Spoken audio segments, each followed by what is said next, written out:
바벨론의 포로 시대의 일입니다. 느헤미야라고 하는 인물은 바벨론의 아닥사스다 왕의 즉위 20년째에 술 맡은 관원장이 된 인물입니다. 그런데 느헤미야서 1장을 볼 것 같으면 바벨론에서 기거할 때에 하난이라고 하는 친척과 그의 동료들이 느헤미야를 찾아와서 고국의 소식을 전합니다. 여러분, 이 바벨론 포로의 사건은 이 바이블, 성경, 하나님의 말씀에 있어서는 대단히 중요한 사건입니다. 왜냐하면 이스라엘 백성들이 바벨론에 망해졌을 때 세 부류의 이스라엘 백성들로 흩어지게 돼요. 뭐냐면 첫 번째가 바벨론 포로, 두 번째가 예루살렘 성에서 남아서 식민 지배를 받는 사람들, 그리고 세 번째 그룹은 그것이 싫다 그래가지고 에티오피아 쪽, 즉 이집트 쪽으로 도망가서 디아스포라 유대인, 떠돌이로 사는 그러한 세 부류의 이스라엘 민족이 나눠지는, 하나님이 흩으신다고 하셨어요. 모세의 율법대로 행하지 아니하면 나를 버리고 우상 숭배하면 내가 흩겠다 했는데 그대로 역사로 일어났거든요. 그런데 그 흩어진 역사 가운데 하나님은 오늘날 우리들이 가지고 있는 여러 말씀의 사본들, 즉 성경의 원본들을 기록하고 베끼고 그래서 후대에게 물려주게 하셨다. 만약 우리가 그런 이스라엘 백성들이 그런 시련이 없었다 그런다면 오늘 저 인류의 근간이 되는 이 말씀을 우리가 소유하지 못했을 수도 있습니다. 굉장히 고난을 통해서 역사하시는 하나님의 역사하심은 우리 인간들로서는 헤아릴 길이 없는 굉장히 의미 있는 일들이 많아요. 그 중에서 지금 이 바벨론 쪽으로 옮겨가면 느헤미야라고 하는 사람이 이 예루살렘에 남았던 고국의 민족들 소식을 듣게 되었어요. 바벨론의 지배하에 있었지만 주변의 국들이 계속 예루살렘 성을 약탈했습니다. 그래서 성벽이 다 무너지기까지 치열한 전투도 있었고요. 성문들이 다 불에 타버려서 누구든지 간에 노략질할 수 있는 여건이 되어버립니다. 거기에다가 백성들이 도탄에 빠졌다라고 하는 소식을 듣고는 느헤미야 이 선지자는 바닥에 털썩 주저앉아서 몇 날 며칠을 슬피하며 대성통곡을 웁니다. 너무 슬퍼요. 그리고는 그 다음에 하는 일이 뭐냐 그랬더니 곧바로 그냥 울어 자치는 것이 아니라 금식하며 기도했다고 했어요. 하나님에게 기도를 하는데 무슨 기도를 하냐면 구원에 이르는 첫 번째 그 문처럼 회개의 기도를 합니다. 하나님 이 백성이 하나님의 심판을 받았습니다. 그러나 하나님이 약속하시지 않았습니까? 다시 말씀을 붙잡아 살게 되면 흩어져서 저 변방에 있을지라도 저 하늘에 있을지라도 내가 불러서 내 백성을 모으겠다 하시지 않았습니까? 다시 우리 민족을 살려주세요 하고 기도를 드립니다. 그리고는 이 기도가 끝난 다음에 자신에게 하나님이 은혜를 입히고 복을 주셔서 내가 이 일을 감당할 수 있도록 하나님 형통함을 주세요 하고 나중에 자신을 위해서 기도한다. 그런데 그 자신을 위한 기도도 내가 리더로서의 민족을 살리는 일을 할 수 있도록 나를 축복해 주세요 이렇게 기도합니다. 바로 그때에 하나님께서 느헤미야를 아닥사스다 왕의 술 맡은 관원장으로 세우게 돼요. 그리고 술 맡은 관원장으로서 사역을 하다가 근심이 차있거든. 너가 아프지 않는 걸로 알고 있는데 왜 그렇게 얼굴에 수심이 가득하느냐 했더니 그때 곧바로 왕에게 무릎을 꿇고 청원합니다. 내 고국의 백성이 이렇게 됐는데 왕이시여 기뻐하시거든 나를 보내서 성을 재건하라. 성문을 달고 유대 총독으로서의 그 사역을 감당해서 바벨론 나라 임금의 왕의 권위를 세울 수 있는 기회를 주십시오. 그것을 아닥사스다 왕이 기뻐했다고 했습니다. 그러자 곧바로 느헤미야가 요구합니다. 우리나라는 너무 황무해가지고 성문을 달 나무가 없습니다. 성벽을 깎아세울 도구들도 없습니다. 그리고 방해꾼들이 많고 노략질을 당하기 때문에 저가 보호를 받아야 되는데 군대 장관을 보내고 군사들을 허락해 주십시오. 다 허락합니다. 그리고는 이를 증명할 수 있는 조서를 써줍니다. 그래서 온갖 위험 속에서도 바벨론으로부터 예루살렘으로 귀환을 하게 돼요. 그 도착해서 3일이 지났다 그래서 이제 본문이 시작되는 거예요. 3일이 지났어요. 그런데 원래 이 성벽의 제거는 에스라에 의해서 한번 시도됐다가 방해꾼들에 의해서 멈춰진 거거든요. 그게 적들이 있는 거예요. 해방꾼들이 있는 거예요. 방해꾼들이 있는 거예요. 그래서 밤에 일어나서 캄캄한 밤에 아멘 감찰을 하는 거예요.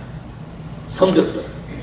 그러게 돌아보니까 오늘 분문이라고 했는데 그 문을 통해 가지고 이렇게 돌아온 길들을 소개를 해요.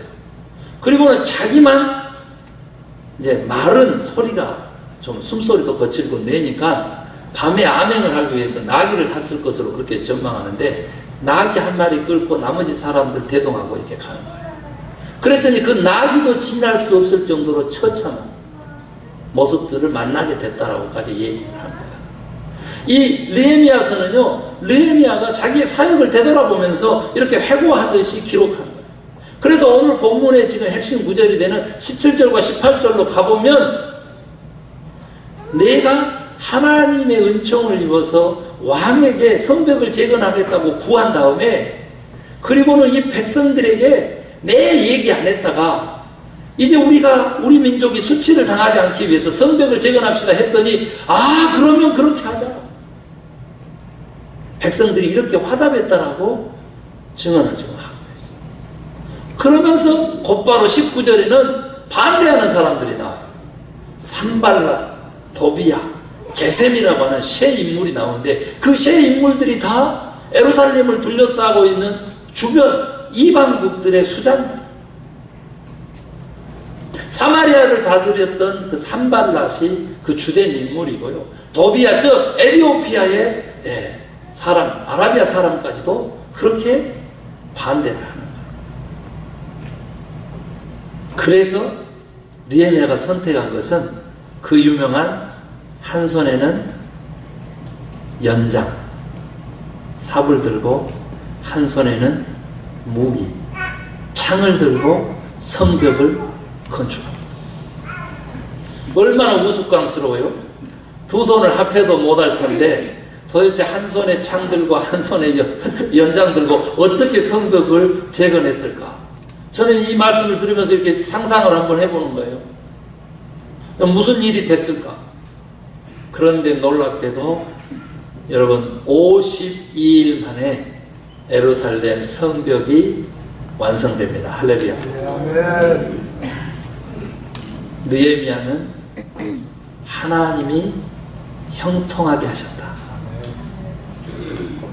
세상 주변국들도 느헤미를 죽이려고 하는 음모도 있었고 반대를 거세게 했지만은 52일 만에 정광석화처럼 성벽이 쌓여진 이후에는 두려워했다.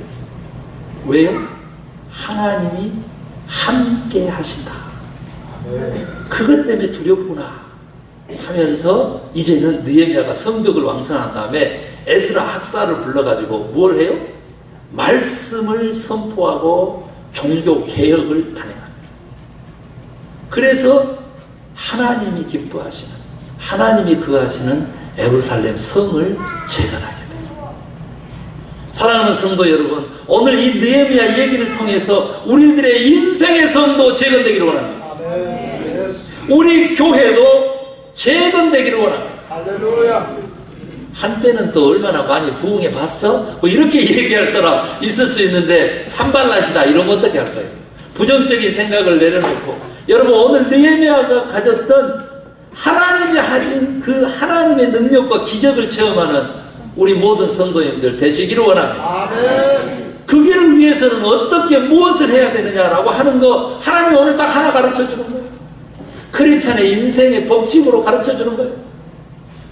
그것은 뭐냐 그랬더니 따라 하십시다. 협력하라. 네가 도저히 네 힘으로 해결할 수 있는 어려움이 있고 환난과 고난을 당해서 극복할 수 없을 정도로의 자괴감과 실망과 낭만의 그 순간을 당하거든 도움을 요청하는 사람들, 그러면 도움을 받는 사람들 크리스찬인 줄로 믿으시기 바랍니다. 여러분, 오늘 느헤미야는요 그같이 행했습니다. 고국의 슬픈 소식을 들었습니다. 성벽이 다 무너지고 성문이 다 불타고 그리고 백성들이 도탄에 빠져서 신음하고 노략질 당하는 그때에 느헤미야는 무릎 꿇고 가장 먼저는 누구에게요? 하나님에게 도움을 받았습니다. 하나님 어떻게 하셨어요? 역사하셨습니다. 저를 두고셨습니다. 하나님만 아닙니다. 누구에게 도움을 구했습니까? 아닥사스다 왕에게 도움을 구했습니다. 하나님이 저에게 역사함으로 아닥사스다 왕이 허락합니다. 아멘 하십니까? 그걸로 끝나지 않았습니다. 총독이 되었습니다.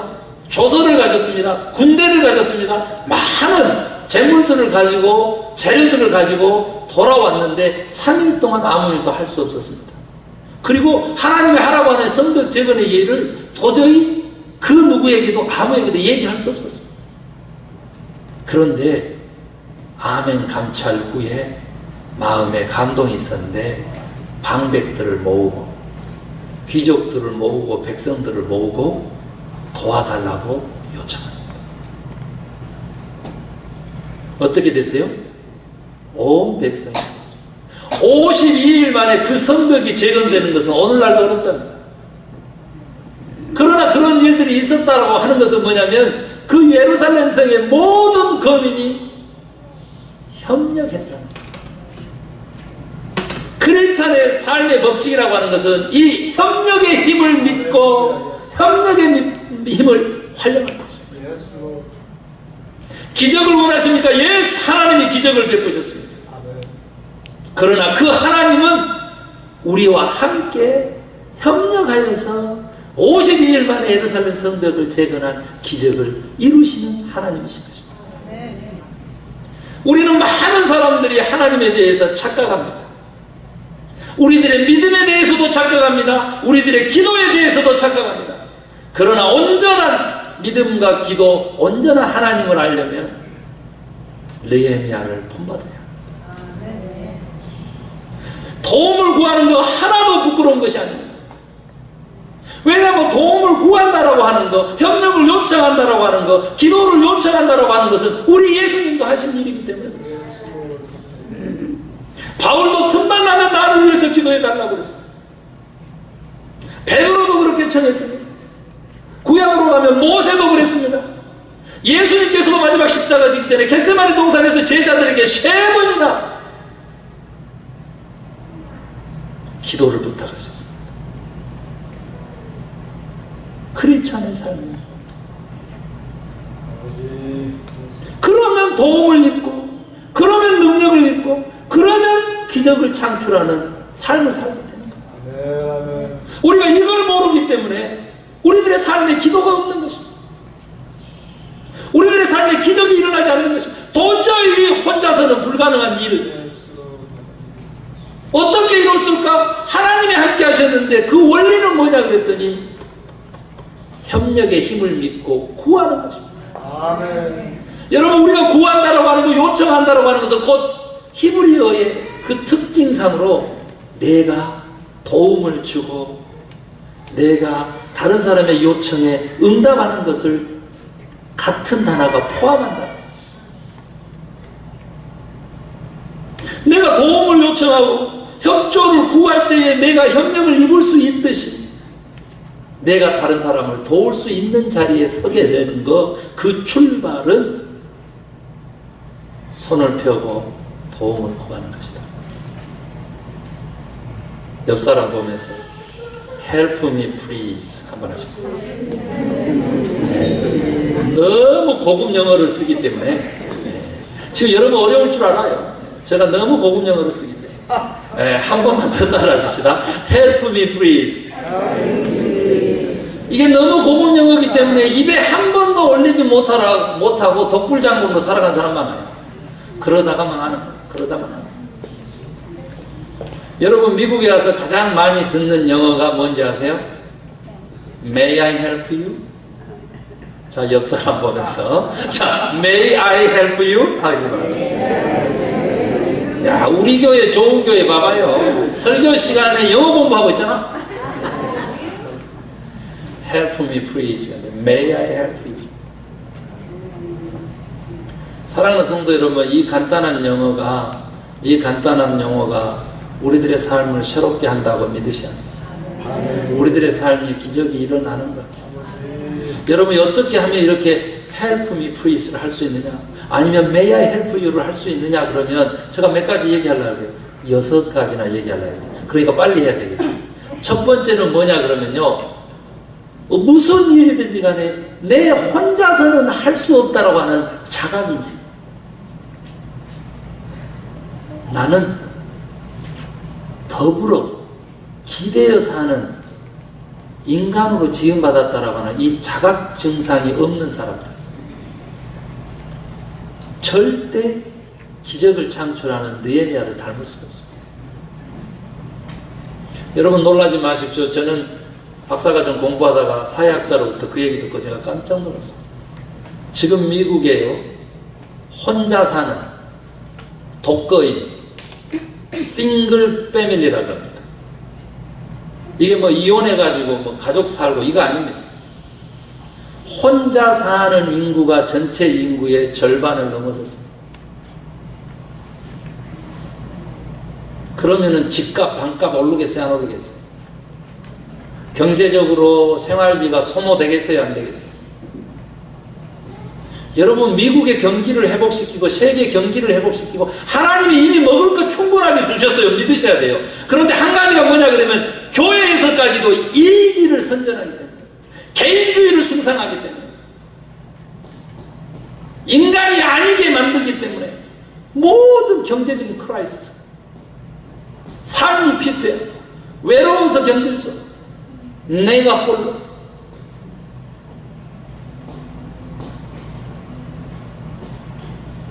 우리 어르신들도 서로 편하자고 나 혼자 살게 니 따로 살아. 그게 얼마만큼의 국가적인 짐이 되고 사회적인 짐이 되고 우리 자녀들의 짐이 되고 얼마만큼의 많은 소모인지 우리는 깨닫지 못합니다. 크게 봐 크게 봐. 하나님의 시각에서 봐야 돼. 70억 인구를 허락했을 때는 내가 만들었고 내가 주인인데 허락했을 때는 다 더불어 먹고 살도록 해놨는데 지금 30억 인구가 기아에 허덕이에요. 30억 인구가 하나님의 백성이 허덕해요. 왜요? 더불어 기대어 살아야 되는 존재 인식이 없기 때문에 나는 사회적 동물이다라고 하는 이 선언이 없기 때문에 이런 거 여러분에게 별로 중요하지 않을지 몰라요. 그러면 두 번째로 어떻게 하면 우리가 협력하는 힘을 가지고 느헤미야가 누렸던 그 기적을 맛볼 수 있느냐 그러면요 남의 문제를 나의 문제로 인식할 때 기쁘게 이 일에 동참해 주십시오 하고 협조를 요청하게 된다고 합니다. 아멘 하시고요. 외신이 들려왔어요. 외신. 아 그거 외신이지 나하고는 상관없지. 예루살렘에 왜 남아있으라고 그래? 나처럼 바벨론으로 포로로 끌려와서 어떻게든지 싹싹 빌어가지고 잘 살아보지. 아 싫으면 저기 이집트로 도망가서 그럼 살면 될 거 아니야. 이런 사람들이 바벨론에 부지기 쓰였을 것입니다.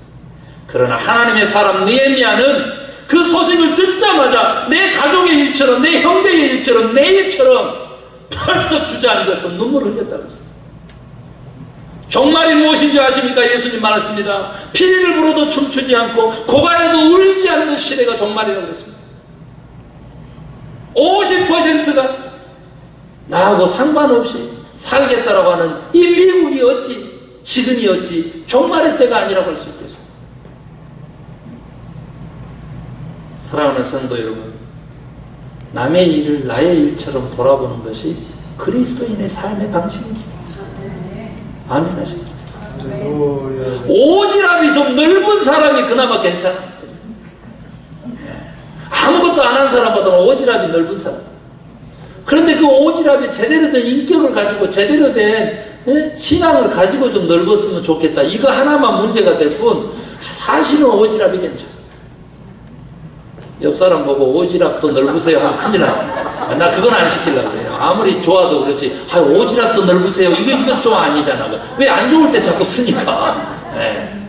그런데 여러분, 제가 오지랖 이렇게 하는 이유가 뭐냐면, 느헤미야처럼 기적을 일으키며 살려면, 온 예루살렘 성의 백성들을 살리는 일을 하려면, 여러분, 남의 일처럼 생각하는 사랑입니다. 세 번째로 어떻게 하면 협력의 힘을 얻을 수 있느냐 그랬더니, 바로 하나님께 모든 일들을 먼저 가져가 본 이 신앙의 기본이 있는 사람만이 협력의 힘을 이용할 수 있어요. 문제가 딱 터졌어요. 크리스찬의 삶이라고 하는 것은 첫 번째 누구 떠올려요? 하나님. 내가 할 수 없다는 것을 깨달았을 때 누구에게 달려가야 돼? 하나님. 이런 원리를 가진 사람은 하나님의 협력함을 입는 형통한 사람 되는 것입니다. 아멘. 예스.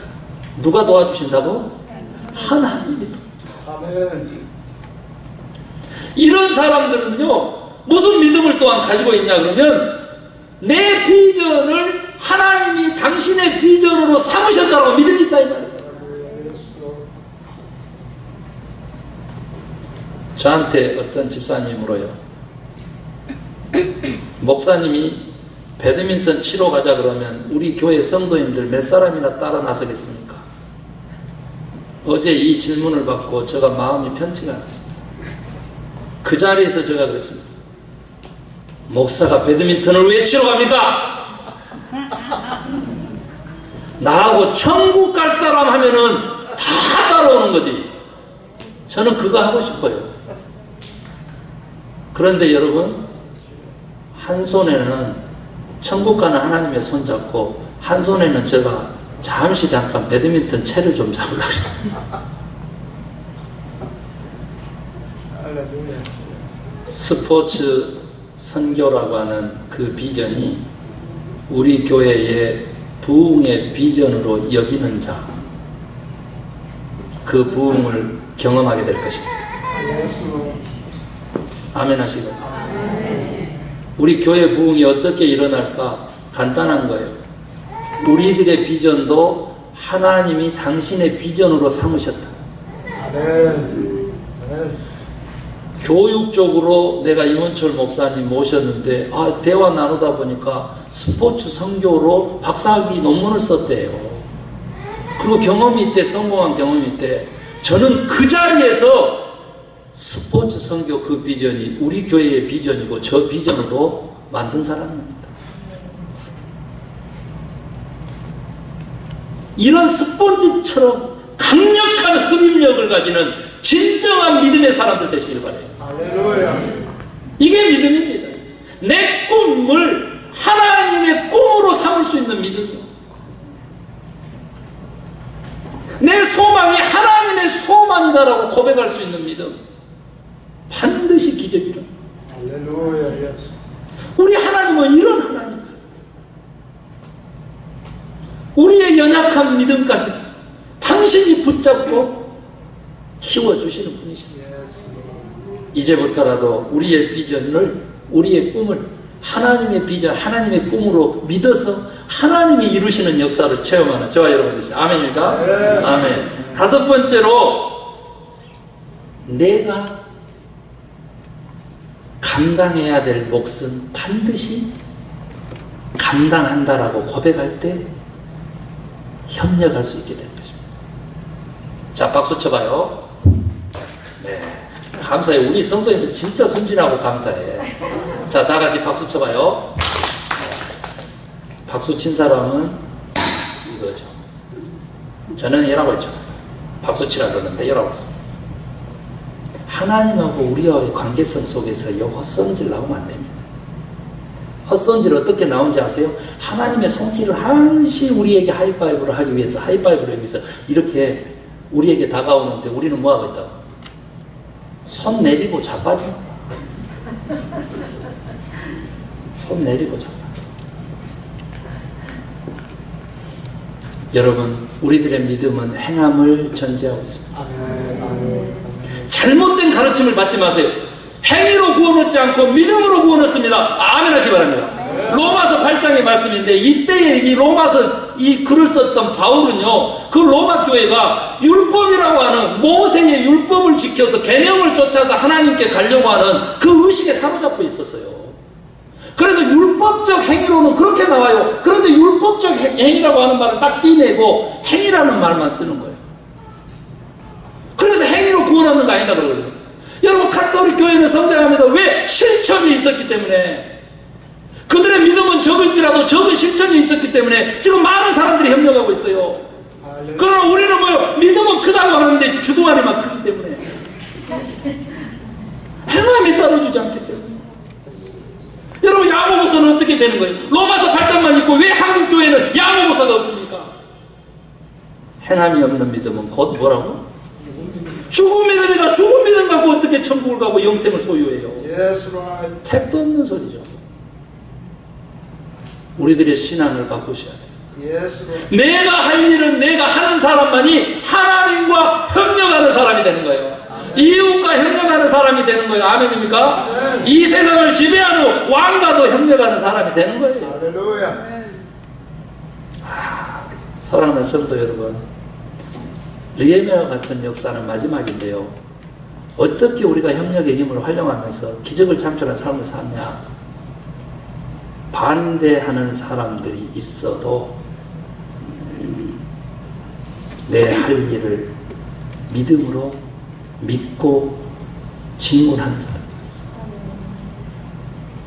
우리가 아무리 비전이 충만하고요, 아무리 열정이 충만하고, 그리고 100이 목표라면 99까지 갔더라도 이때까지라도 방해꾼들은 있다. Yes, right. 시작하기 전에도 있었고요. 지금 마무리가 되는 거예요, 성벽이. 그럼에도 불구하고 느헤미야의 목을 따려고 하는 방해꾼들이 있어요.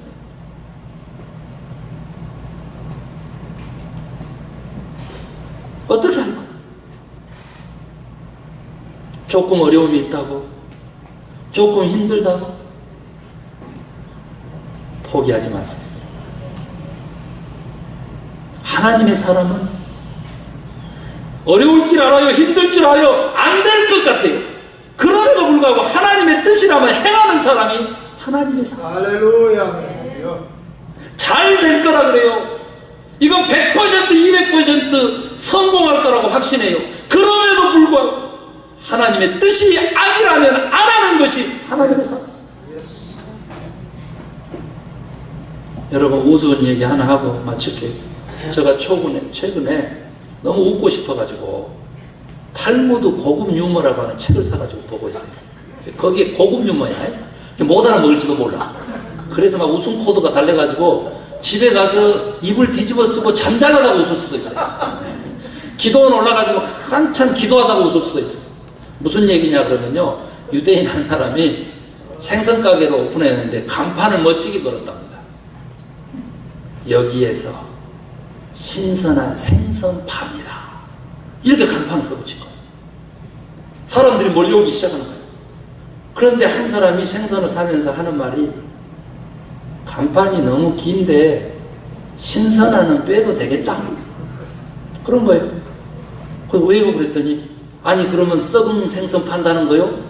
신선한 생선 파니까 신선한은 필요 없지. 그래서 주인이 들어보니까 그 말이 없거든. 그래요? 그럼 한번 빼볼게요. 뺐어요. 뭐 남아요? 여기서는 생선 팝니다, 이렇게 남았다고. 그래도 장사가 잘 돼. 그런데 다음 사람이 와가지고는 뭐라 그래요? 여기서는 뺐으면 좋겠다. 왜요? 그랬더니, 아니 제가 찾아서 왔잖아요. 여기서 생선 판지 몰라요? 여기서는 필요 없죠. 듣고 보니까 그래. 그래서 여기서는 그 뺐어요. 그러니까 생선 팝니다. 이렇게 남았거든? 그런데 한 사람이 와가지고는, 아니, 팝니다가 왜 필요합니까? 그러면. 그래서 왜요? 그랬더니, 공짜로 줍니까? 돈 받고 파는데 팝니다로 왜 쓰나요? 막 이러는 거예요. 그러니까 이 주인이, 그래요? 그럼 찝찝했지만 아무도 팝니다도 jes겠어. 뭐 남았어요? 생선 남았거든. 그런데 이제 드디어 결정타로 한 사람이 오더니 코를 이렇게 탁 생선 간판이 저게 뭐예요? 없어도 되겠어요? 아니 지나는 사람마다 다 비린내 맡고 생선 파는데 다 하는데 생선이라고 했잖아요. 야, 듣고 보니까 그 말도 맞거든. 그래서 생선자로 지웠어요. 간판에 못 남아요. 아무것도 안 남았어요. 그리고 어떻게 됐을까요? 따라하십시다. 망했다. 망했다. 이렇게 된 거예요. 아니 도대체 유대인들은 이것을 뭘 고급 유머라고 써놨을까? 그걸 보고 제가 한참 봤는데 번개가 치더라고. 저 머리에 번개. 이 생선 가게가 우리의 교회라면 어떻게 될 것인가?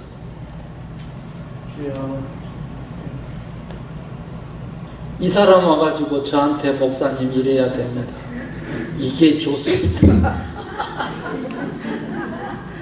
교회인지 다 알고 중앙교회인지도 이제 다 아는데 뭘 그렇게 얘기했어. 하지마. 그런데 그 결론은 어떻게 됐다고? 결론은 망했다. 아무도 생선 가게인지 몰랐다고 그랬어요. 아무도 교회인지 모르는 사태가 벌어질지 몰라. 나는 어떻습니까? 이 생선 가게를 내 인생이라고 한번 비유해봐. 내가 아무도 그리스도인도 모른다 그러면 어떻게 할 거요? 하나님께서도 모르면 어떻게 할 거냐고. 네? 방해꾼들이 있어요. 방해꾼들이. 부정적인 생각을 가지고 부정적인 말을 쏟아내는 사람들이 있어요. 절대 기다만 듣지 마세요. 할렐루야, 아멘. 하나님께 맨 먼저 가져가가지고 거기서 하나님의 응답을 받았으면 여러분요 하나님의 사람들에게 손을 내밀고 그들과 더불어서 여러분들의 꿈을 이루세요. 아멘. 우리 교회가 기다리고 있어요. 우리 교회가 여러분 도우려고 우리 교회가 여러분이 천국 가는 데까지 성공적인 인생을 살게 하기 위해서 우리 교회가 이렇게 준비하고 기다리고 있어요. 활용하셔야 돼요. 활용하셔야 돼요. 할렐루야. 활용하셔야 돼요. 손을 펴는 자에게 하나님이 축복하십니다. 아멘. 도움을 구하는 자에게 하나님은 반드시 도와주십니다. 예스. 이 협력의 힘으로 느헤미야와 같은 기적의 사람들 되시겠습니다. 아멘. 우리들의 삶에 하나님의 기적이 매번 일어나지 않을지 몰라요. 그러나 우리들이 협력한다면 그것 자체가 기적인 줄로 믿으시겠다. 거기서 하나님의 나라가 이루어지는 거예요. 예스. 거기서 사람 맛이 생기는 거예요. 거기서 사랑이 느껴지고 거기서 내가 이 사람 삶의 의미를 찾는 것이죠. 아멘. 우리 함께 가요. 아멘. 제가 좋아하는 책이 있습니다. 멀리 가려면 함께 가라고 하는 어느 여인의 글입니다. 따라합시다. 멀리 가려면 함께 갑시다. 예수님이 십자가 지시려고 마지막 겟세마네 동산에서 제자들에게 기도 요청하고 다 자빠져 자니까 마지막에 하신 말씀이 일어나 함께 가자 그랬어요. 예. 오늘 그 음성 듣고 주님의 도우심의 손길 붙잡고 아멘. 나성 소망교회 붙잡고 할렐루야. 천국까지 동행하는 예스 로. 느헤미야와 같은 재건하는 능력자들 되시길 주의 이름으로 축원하고 아멘. 기적을 맛보면서 사는 그리스도인들 되기를 축원합니다.